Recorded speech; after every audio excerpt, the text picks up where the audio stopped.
Good afternoon. This is Ed Franklin with the Ed Franklin No Limits podcast. I have a very great guest today, John Riley from the John Riley Project, and we're going to talk about the pursuit of happiness. Whatever that means, we're going to figure it out. Stay tuned.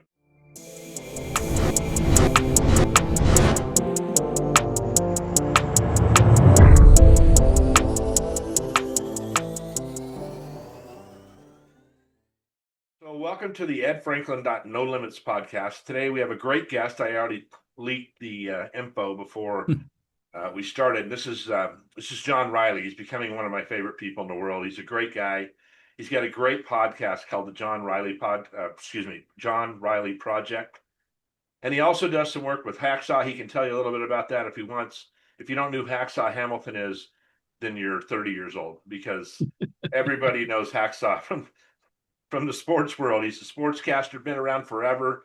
I think he did the first Olympics in Greece. I'm not sure. He's been around for a long time. So John, thanks for coming on the podcast, man. We always have a good time when we're doing this.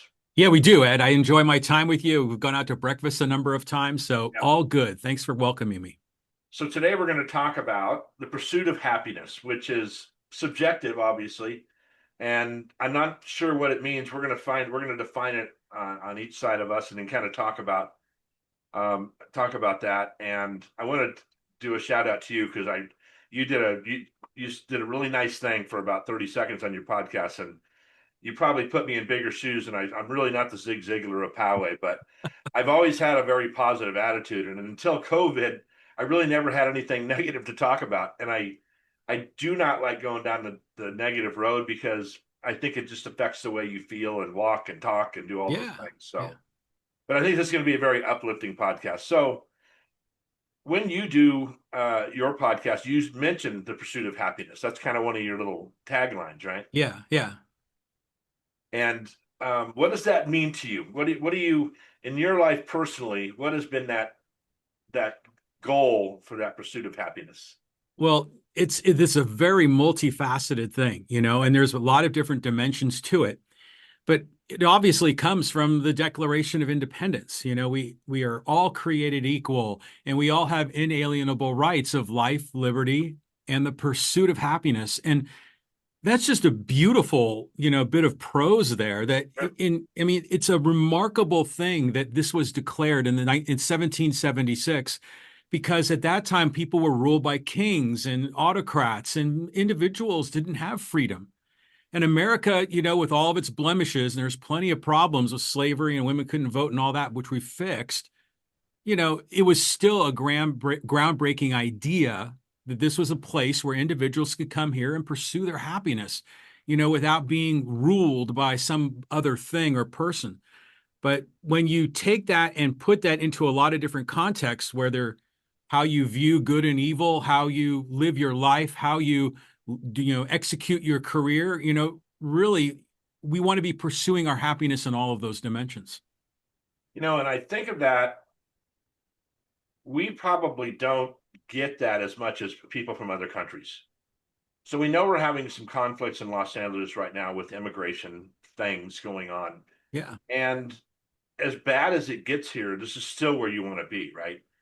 We Yeah, might yeah. not be the smartest country in the world. We might not be it might not even be the best anymore, but we can still do what we want to do. And I think of religion automatically, because, I'm a Catholic, so Christian. And when the holidays come up, you're always reminded there's other things out there, right? There's other religions out there that don't really have anything to do with us, but people have a choice. And that's one of those little bits of freedoms that we have that we probably don't understand at our core, because we grew up here. Yeah. We all have free will. We all have the decision we can think rationally about a challenge in front of us. We can work through the problem. We can experiment with solutions, and we can get to a place where we're better off. And yeah, you have to live in a nation that allows you to live your life, allows you to have the liberty to make your choices, so that you can ultimately live according to your own values, which is really pursuing your own happiness. And I think our generation too, I've never had a problem with ethnic groups, right? I don't think I'm prejudiced at all. I shouldn't say that. I'd be lying. I'm sure I have some prejudice about certain groups of people, and it might be just specific things that I won't even admit to really. But I just never had. We weren't segregated when I was a kid.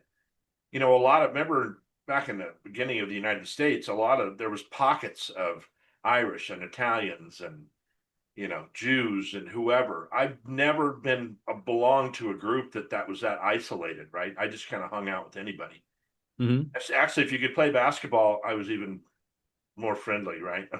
That's all we cared about. We didn't care what color your skin was. We just cared if you could play basketball. So I've never had to really deal with that. And I know a lot of groups have and still do have to deal with those prejudices against their group. Yeah, yeah. I mean, it's a real thing, and granted, my family was raised in the Irish neighborhood of San Francisco. And back then, this was like in the 50s and 60s, actually, even prior to that. Yeah, it was birds of a feather flocking together. Everyone kind of lived together because they were first or second generation immigrants, but they eventually assimilated, and those boundaries tend to break down. But we see like right now what's going on is people are so nationalist, right? They take pride in their country, and that might sound patriotic, but that's how you get protesters in Los Angeles waving Mexican flags when really, in my opinion, they should be waving American flags. Right. Um, but what the whole notion of pursuing of happiness, I think it's important to understand that we're all pursuing our own goals and our own happiness, but other people have the right to do the same. And in Right. my opinion, so do these immigrants have a right to do the same, to pursue their happiness. Yeah. And I really don't want to go down that road because I have my own opinions about some of the things. But, if I will say this, if you did this in another country, if you and I and, you know, Tim and all those guys, we decided to go to Mexico and do this, we wouldn't last 5 minutes. Right. So it goes to two problems. It goes to one thing that you do have the right to do that here peacefully. I think you have Yeah, to of add that course. word Yeah. in Yeah. because I think when it turns ugly and when it turns to hurting property and things like that, you're just hurting your own friends and Don't hurt families. people, And don't take yeah, their stuff. I kind of never really understood uh, like an Irish pocket or an Italian pocket and in San Diego there was definitely Portuguese, a big in Point Loma there was definitely a big uh, group of Portuguese people down there, a lot of them, and they were fishermen, right? Because we had some friends that were down there. We'd Yeah. go to parties. I never really saw pockets of anywhere else in San Diego, and as far as I'm concerned, Well, like we lived amongst Mexican people, black people. We lived amongst all those, so I didn't really see those pockets. I kind of was they still jealous. exist. Yeah, of course. Yeah. Like, there's still a large Filipino population in Mira Mesa, and we can describe a Yeah, couple of different neighborhoods. But that's just again the nature of how it takes multiple generations for us to assimilate, blend, and be part of a melting pot. You know, yeah, and back in the day, before the civil rights era, yeah, people were partitioned, and I think it was because they were probably, like I said, first or second generation yeah. And I immigrants. think, I mean, if they're coming over from another country, they're probably comfortable being around their Yeah, own, exactly. right? So, Yeah, of course, like I said, I didn't have that situation. San Diego's always been a melting pot to me yeah, because of the Navy and things like that. And it was just I just didn't really recognize there was neighborhoods that had a specific gender. Or, I mean, Mira Mesa, yeah, I kind of remember that yeah. coming up at times, but by the same token, I know a lot of people from Mira Mesa that aren't Filipino. Well, of course, yeah, yeah. There are always You know what I mean? exceptions, So but anyway, so yeah, my yeah, my thing has always been on a personal level, as far as happiness goes, is to have less pressure, right? I'm under a lot of okay, pressure right now with my finances and things like that, my situation with work. And my kind of happiness is that the times I look back when I was the most happy is when the pressure was the least amount of pressure, right? right, Not work pressure, didn't mind the work pressure. That just comes with whatever job you have. It was finances and children and making sure they're safe and making sure they're getting to where they're at. So that's kind of always been my goal. Is just to be It's just to have less problems, I guess. That would be yeah, how I define being happy. Listen, we're under a lot of financial stress right now, but my wife and I relationship is perfectly as good or better than it's ever been. Right. So I don't, that's never really affected my personal life as those pressures. So that's kind of always been my thing. And listen, here we are doing this podcast, which we kind of talked about this briefly before the podcast last week or this week. I want to grow this podcast, and it's not out of my ego. I started this whole thing to kind of try to help people. And the more I get into it, the more other people I find are doing the same thing, which is Hmm. okay. I don't mind the competition. My goal right now is to blow up, and it's very difficult to do that in a world that's got so many directions to go. Right. And I know you're trying to do the same thing. You know, I am. Yeah. Where we want to go with this. You want to talk about doing our podcast strategy or this whole idea of happiness? I mean, isn't it the same? We well, wouldn't it do it if it is. didn't make us happy, right? Yeah. Okay. I got you on that. Okay. Yes, yes, yes. So, this, for me, my John Riley project, as an example, is my own pursuit of happiness. And there's a lot of ways that I'm doing that. And this, by podcasts and a lot of my social media presence, is part of that. It's part of sharing a message that I think is beneficial to people in their lives. And like, and you just mentioned, you were at at a happy moment when you were living stress free, particularly on finances. And for a lot of people, and this is true of myself, one of my values is stability, right? I want stability in my life. Like you say, less drama, less problems. I mean, just a normal amount of problems, I guess. Sure. And because when I grew up, my situation was very volatile. Okay, and I really wanted something different for myself as an adult. I've been fortunate enough to achieve a lot of that to a great degree. And so for me, this is my pursuing of happiness. This is me reaching out and attempting to achieve my values and my life goals and having success in particular different categories. And in this one in particular, for me, it's the desire for stability is so important to me. Yeah. And that gives me, not just short-term joy, but long-term happiness. And that's a perfect explanation. That was articulate. As you can probably tell, John's very uh, articulate and he takes notes and things like that. And I'm all over the board all the time. And That's you what makes guys, you great. you're all used to that because I've told this on my podcast. I could write a speech today and go to do it tomorrow, and I couldn't do the speech I wrote today because it's just there's so many little things change.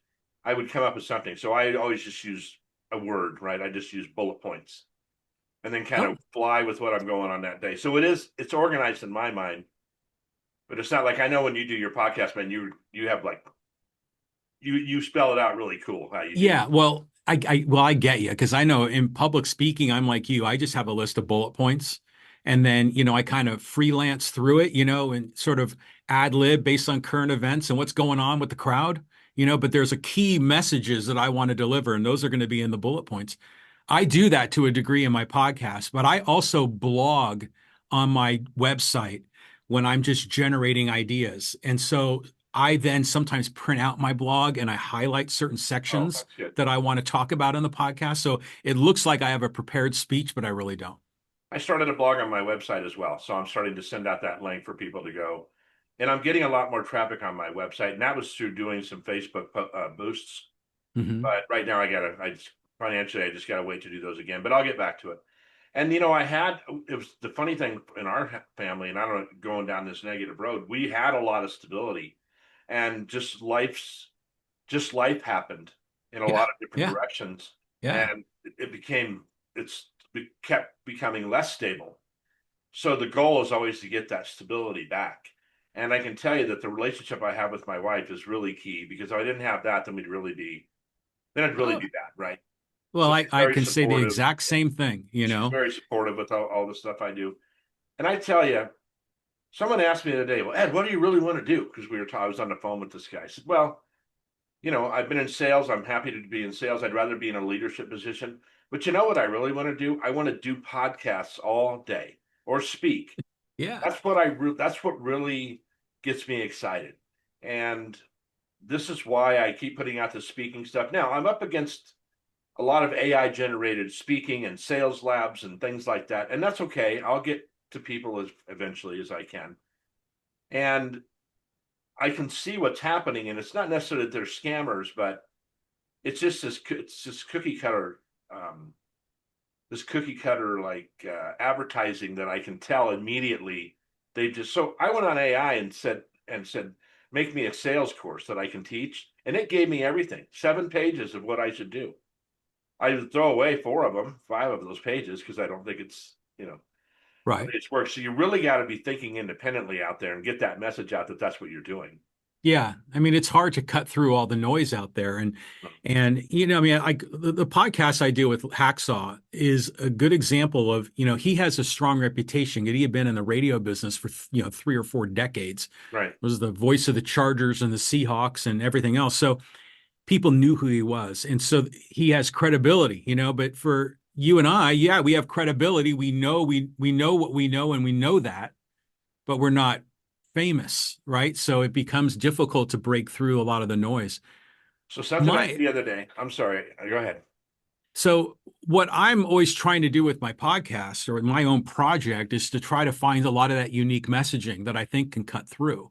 And, this idea of pursuing happiness or essentially sort of transforming a lot of this energy, positive and negative, that exists in the political world or in the sports world, and transforming that into a positive message that helps people improve their lives. I mean, that's sort of the sweet spot.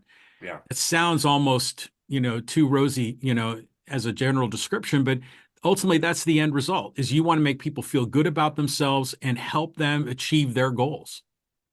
Well, and my algorithm. I'm on social media all day.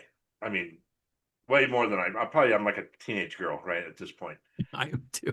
But my algorithms are bringing up, you know, people that are positive speakers, right? And they're spitting out this stuff on a regular. And so a couple things I need to do. One, I need to do shorter clips, really short clips, Yeah. 20 seconds, right? Yeah. Just get 5 different shirts in here and just go through and do, 30 of those.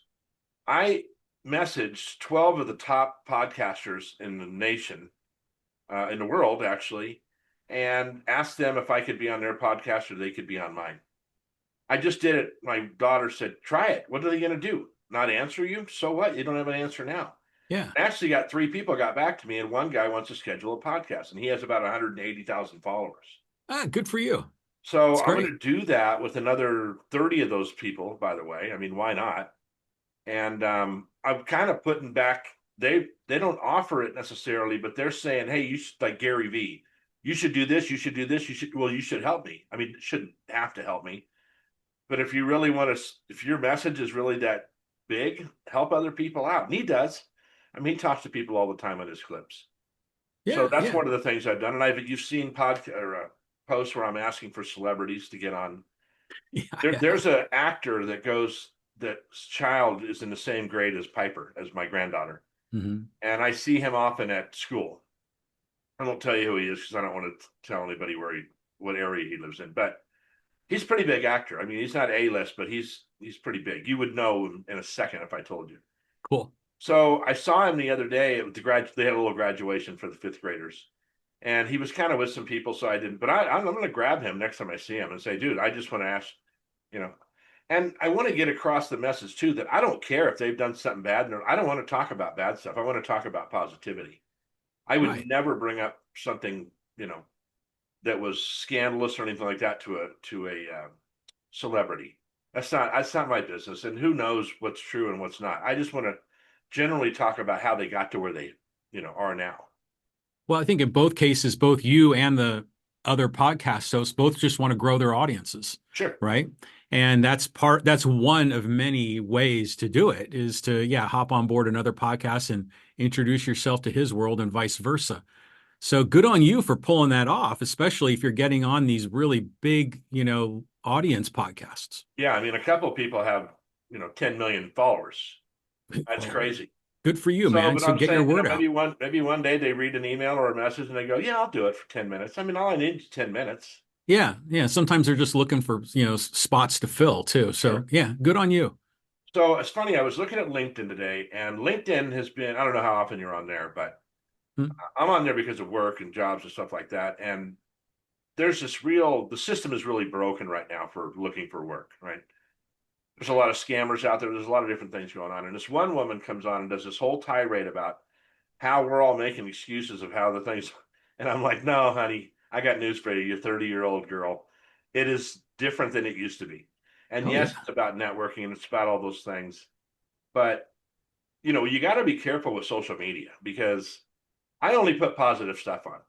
Yeah. And my son texted me something last night about Israel. And I said, well, it depends on what paper you're reading, right? I don't know what's going on there. I know what the news is reporting. And I hope it's not as bad as what the news is reporting. But, these LA riots, there's times when someone will say, I live in LA, there's nothing going on here. It may be in a 5 block sector. I don't know. But this is why the social media is so, it can really be scary, right? It can give you really bad information if you buy into everything. Oh, of course. Yeah, yeah. There's all kinds of people out there trying to sell you this or sell you that, or so you have to be able to see through it. So good on you for identifying it. And it's kind of like in the gold rush. There were people that made a lot of money selling shovels and pickaxes, and I think there are people like that in the podcast community that say they've got the magical idea to get you 1 million followers on your podcast, and it's That only was the going to next cost you. next thing I was going to bring up. Yeah. Yeah. So, I mean, they could probably help you. I've seen some people have some templates to it, but in the end, it's just, it's quality content. You got to be talking to a targeted audience that you want to focus on. And your message may be relevant to most everyone, but you kind of have to pick a niche and just go dive deep. I brought this up in my last podcast. Have you ever had somebody try to sell you Amway? Oh, yes. A few of Multi-level my marketing, friends. right? And everybody's going to be Yeah. rich and all this stuff. And it's kind of like these. There's a speaker guy that comes on that makes one. He said I make $1.6 million a month doing speaking gigs, but I want to show you how to do it. Really? For my little measly 8 grand, you started at 13 and you gave me a deal at 8. You're gonna because I went to one of these seminars, online seminar. But Amway, have you ever run into a person with a Ferrari and said, "What do you do?" "Oh, I'm an Amway distributor." No, you don't run into those people. No. And all the people that tried to sell it to you, they might have made a couple bucks here and there, enough for, ice cream on the weekends, and that's great if that's what they want to do. But you're right; it's those exact kind of, and I don't even call them scammers. Look, they're pursuing their happiness by telling you that you can make $900 a day on this side hustle and all that. But it does get old. I mean, it does. Yeah. When 9 out of your 10, when you're going through TikTok and 9 out of 10 of them are trying to tell you I can show you how to be rich, and they don't have Right. any teeth. And I'm like, maybe you should invest in some teeth before you tell me how to get rich. Well, again, there's the algorithm working for you, and Right. then suddenly you think the whole world is flooded with these kind of people when you're only seeing a tiny slice of the pie, and it's amazing what's actually out there, Sure. So, don't let those kind of people get you down because you have a good message that you share. Oh no, and I don't get I actually get more motivated because I tell you, and there's someone I had lunch with the other day that has a job that I wanted his job. And I didn't even get past the shit. I didn't get past. They didn't even tell me I didn't get it. They just hired somebody. And after having coffee with him, I'm like, I'm better at this job than this guy is. I have a better personality than he does in that seat. And that's when I look at those scammers, I'm like, no, because I'll tell you what, I'm going to tell you the truth. It might not be the most exciting thing in the world. And this podcast I did yesterday, which you'll see some clips coming out about ethics in business. That was a smidge of what I've seen, bad and good, go on in ethics in business. Oh yeah. And I said at one point, this one just came out today, that said, "You're getting Ed Franklin light on my podcast. If I went both barrels, first of all, I'd never get a job, but I bet you I'd get more listeners because I'd be more like a Rogan or some of these other guys that just spit it right out and tell you how it is." Well, I And mean, the one thing that I like about you is you're a truth teller, and you're in many ways unfiltered, and I mean that in a positive way. That's one of the things I like about you. Um, so, in my opinion, why not go both barreled? I mean, you don't need to take shots at particular individuals, but I wouldn't do that. Yeah. yeah. So if you spoke more generically, and if you go double barreled on your podcast talking about ethics in business, well, is someone else that is looking to hire a trustworthy vice president of sales, they're going to see this guy that's so passionate about ethics. He's done a podcast on it. They're going to appreciate that.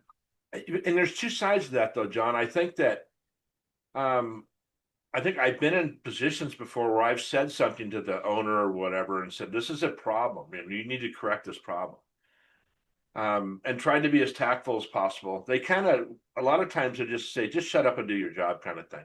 Right. They don't want to look at them. They don't want to look in the mirror. I had one guy I worked for, and he wants to change his culture, wants to do all these things, but he doesn't want to change. I said, I'll tell you something. When you come to work, you park in a red zone, right outside the office. You run in, you say hi to the receptionist, and you run upstairs, and we don't see you until you leave at night. Right? I said, if you just took a walk around your building and said hi to everybody, not talk to them, just waved. That's all you had to do. And then went upstairs, you'd change part of the culture of that company. They'd start to believe that you cared. He had a picture, what do you call it, where they have a bunch of pictures together, like a montage of pictures about fishing trips and volleyball down at the beach and all these things they used to do as a company. And he had them in the lunchroom. I said, I'd really take that down. He says, why? I said, well, because that's the way the company used to be. And you don't do any of that anymore. And all it tells the customer, the employee, is that, well, they're not going to have any more fun. So I don't give a shit anymore. And that's, Yeah. Yeah. you know what I mean? So I said, he got angry with me and said, you don't understand. I said, I 100% understand. You've got to change the culture yourself. You have to change the perception of what your company's like. He didn't have an HR department. I talked to him about HR. You're going to get in trouble with HR. 5 years later, he got in trouble with HR, like a big ass check he had to write. So I think I had a really good interview about 2 weeks ago, 2 really good interviews. And at the end of the second interview, the person that was in charge was mentioning how much they pay. And I said, wow, that's excruciatingly low. I mean, you're really asking for a lot for that much money. And her whole demeanor changed because what she saw was, oh, he's going to be a problem. You know what I mean? Because Yeah. listen, my personality, dude. When I get around Yeah. a bunch of people, I'm not going to sit there and shut the hell up. I'm But going to mention what I said. the problem isn't you, it's them. No, I know, Okay. but they have the checks. That's the problem. Yeah. So, I mean, it's all a matter of finding the right fit, right? Yeah, I right, mean, exactly. and if you are going to bring all this energy and enthusiasm and you've got ideas and you want to speak the truth's uncomfortable for people. They want you to solve their problems with they don't want to have to address it and they don't want to Yeah. have to do any of the heavy lifting. But Here's a great analogy for you, and you're with okay. Hacksaw all the time. There's a writer, speaker. He's self-proclaimed dynamic Catholic, right? His name's Matthew Kelly. And Hmm. prior to being the dynamic Catholic, and he's really good when he explains Catholicism. He really goes low, like just relax, kind of Catholicism. Don't worry about every rule. Let's just do one thing at a time. So he's really good with teenagers and young kids and younger people. Prior to this, he and 2 other people worked for Fortune 100 companies, going in and helping them change that culture, right? Telling them what they got to do. And I had a point here, and he tells this. Oh, I can't believe I just forgot what I was going to say. I'll remember in a second. But he's really good at just kind of breaking down things and keeping them, kind of addressing the problem and just keeping it at one level. And I can't remember what I was going to say. So, oh, I know exactly. So he was talking about the Yankees in this one season. They had almost a $300 million payroll, and it was, I think the Astros or something had like $58 million, and they beat them in the World Series. It was this really kind of weird thing because work is not about hiring the best people. It's about having chemistry. See, your wife, you have good chemistry with your wife. That's why you guys get along. Yeah. I could give you 20 other women and you could go, nope, nope, nope, nope, Yeah, nope. You know what I mean? that's true. It's all about chemistry. You can't have 5 Michael Jordans on a basketball team. It would never work. You Yeah, know, but you need one. you need one. So yeah, so talent still matters, what you know and your skills are, but you're right. You do need It's chemistry chemistry. to get that sort of exponential, leverage So 1 + 1 is more than two, you need that kind of chemistry. I agree with you. And this is what Moneyball was about, right? It was about looking at chemistry, and they forgot who the players were, and they just looked at their on base percentage because they know the more people can get on base, the more their runs are going to score. Yeah. There's this theory out there, and I can't remember what the name of it is. I was listening to this guy the other day talk about this square root theory, where if you have uh, 4 tomato plants, right, the square root of 4 is 2. Mhm. Those 2 plants will produce 50% of the tomatoes, right? Now that makes sense. There's only 4. 2 of them are going to do 50%. The other 2 are going to do 50%. Okay. Now, let's say you have 9 salespeople. The square root of 9 is 3. 3 people out of those 9 will produce 50% of the sales. That sounds right. So now you got 6 people that are only producing 50%. Yeah. You have 100 people, 10 people are going to produce 50% of the sales. Again, that makes sense. Yeah. Right. So you start looking at things like that. You cannot hire 10 tens. You're not going to get the production out of them you think you're going to get. That's why you can't have five Michael Jordans on the team. Well, yeah, yeah. I mean, you can't. I agree with you there. You can't have five. We've seen that fail in the NBA when you have these All the time. superstar teams. But I mean, that seems to me like your square root theory is, a different pathway to get to the 80/20 rule, right? Mm-hmm. Where It's not my 80, theory. So it's a theory that's yeah, been yeah, long and known.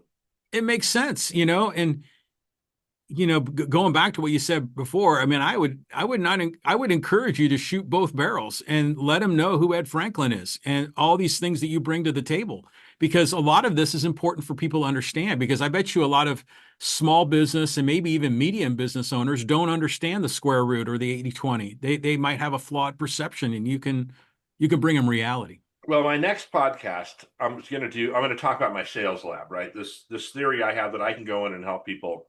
I like what I've seen on that. You've been Yeah. posting it on Facebook. And when you talk about, let's say you go to I don't know, a plumbing company, and they got 5 salespeople, right? And all their numbers are the same and everything's the same, and they give them all the same information. They never train salespeople. It's very rare that people get any kind of training. It's very short, if it's any. And there's never any follow-up sales. So I was at a company a while back, and I asked the salespeople, when's the last time you guys read a book? And they're like, I don't got time to read a book, this and that. And I'm like, okay, well, this is going to be Yeah. a problem. I said, Yeah.